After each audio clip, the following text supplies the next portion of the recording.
Hello மக்களே, வணக்கம்ங்க. இப்போ பார்த்தீங்கன்னா நாகப்பட்டினத்தில் இந்த டிட்வா புயலோட எதிரொலினால் இங்கே பாருங்கள், மழையும் காற்றும் அதிகமாக இருக்குங்க. பாருங்கள், அதோட தாக்கம் அந்த டிட்வாவோட அந்த தாக்கத்தினால ரொம்ப ஃபோர்ஸ். அங்கே பாருங்கள், ரோடெல்லாம் தண்ணி. மழைன்னா இந்த 2-3 நாளாக ரொம்ப அதிகமாக இருக்குது பாருங்கள். வாகனங்கள்லாம் கூட போக முடியாது, அப்படியே நிறுத்தி வைக்கிற ஒரு சூழ்நிலை ஆயிடுச்சு. பாருங்கள், இரவு பகல் தொடர்ந்து ஒரு டைம் கூட கேப்பே கிடையாது. அந்தளவுக்கு மழை பெஞ்சிட்டே இருக்குது. மக்கள்லாம் பார்த்திங்கன்னா வீட்டுக்குள்ளேயே முடங்கியிருக்காங்க, வெளியே வர முடியல. ஒரு அத்தியாவசிய தேவைகளுக்கு கூட மக்கள் பாருங்கள், நடமாட்டமே கிடையாது. இங்கெல்லாம் பார்த்திங்கன்னா இந்த ஏரியாவில் பாருங்கள், அதிகமாக பேருந்து போக்குவரத்துகள் எல்லாம் போகிற ஒரு மெயினான இடம். இந்த இடமே பாருங்கள் வெறிச்சோடி கிடக்கு. வாகன ஓட்டிகள்லாம் ரொம்ப சிரமத்துக்குள்ளான நிலையில் போயிட்டுருக்காங்க. அதுவும் ரொம்ப நிதானமாக பரவாயில்லைங்க. ஆனால் வாகனம்லாம் போகிறப்போ நாங்களே பார்க்குறோம், ரொம்ப நிதானமாக போகிறாங்க. இந்த மலையில் பாருங்கள், தண்ணி அவ்வளோ தேங்கியிருக்கு.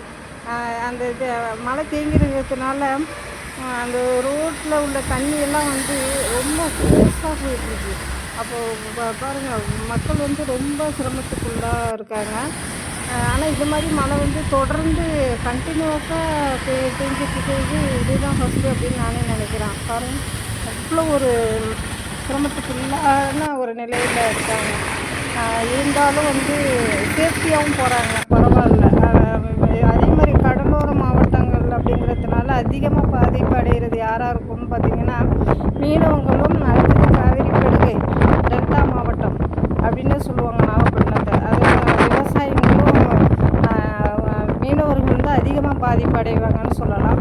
பாருங்கள், யாருமே எந்த ஒரு வேலைக்குமே போக முடியாத ஒரு நிலையில் உள்ளவே இருக்காங்க, வீட்டுக்குள்ளேயே இருக்காங்க. இங்கே மக்களோட ஆரவாரம் கம்மி, ஆனால் காற்றோட மழையோட ஆரவாரம் தான் அதிகமாக இருக்குது. நம்ம அந்த ஃபோர்ஸாக அந்த சவுண்டை கேட்டாவே நமக்கு ரொம்ப ஒரு திகிலான ஒரு இதுவாக இருக்குது. யாருமே அவ்வளோவா ஒரு நடமாட்டமே இல்லாத ஒரு சூழ்நிலையில் நாகப்பட்டினம் கிடக்குங்க. யாருமே எந்த ஒரு தேவைகளுக்காகவுமே வெளியே வர முடியாத சுச்சுவேஷனாக இருக்குது. இவங்களோட அந்த 3 நாளாக அவங்களோட அந்த ஒரு நிரந்தரமான ஒரு வேலையை பார்க்க முடியாத அளவுக்கு இருக்காங்க பாருங்கள். இப்போ அந்த இது எல்லாமே அந்த தாக்கம் புயல் வருது அப்படின்னு சொல்கிறாங்க. ஆனால் அந்த அறிவிப்புக்கு மீறின ஒரு விஷயமாக பார்த்திங்கன்னா ரொம்ப ஒரு கஷ்டமான சூழ்நிலையாக இருக்குது. பாருங்கள், யாருமே அவங்களுக்கு தேவைக்கான ஒரு விஷயத்தையும் செய்ய முடியலை. அதனால் பார்க்க ரொம்ப ஒரு அவலநிலையாக இருக்குது. எப்போதான் புயல் அடிக்கும் அப்படின்னு சொல்கிறாங்க, அது எப்போ கரையை கடக்கும் அப்படின்றது என்ன தெரியலை. அதனால் எப்படா அந்த புயல் கரையை கடக்கும், நம்மளோட வேலைக்கு போகலாம் அப்படின்னு சொல்லிட்டு எல்லாம் ஒரு எதிர்பார்ப்போடு இருக்காங்க.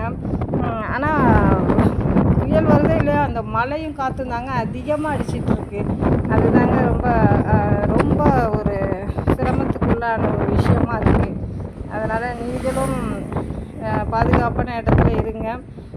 அறிவிச்சிட்டு தான் இருக்காங்க. இங்கே கடலோர மாவட்டங்களில் உள்ள மக்கள்லாம் பாதுகாப்பான இடத்துக்கு போகணும். ஏதாவது அவங்களுக்கு ஒரு சுச்சுவேஷன் ரொம்ப ஒரு கஷ்டமாக இருக்குது அப்படின்னா இங்கே அணுகவும் நிறைய ஹெல்ப்லைன் நம்பர்ஸ்லாம் கொடுத்துருக்காங்க. இருந்தாலும் அவங்களோட அன்றாட வாழ்க்கையை பாருங்கள், தேவையான ஒரு விஷயத்தை பார்க்க முடியலை. அதனால் ரொம்ப கஷ்டத்துக்குள்ளாக இருக்குங்க. ஓகேங்க, தேங்க்யூ ஃபார் வாட்சிங்.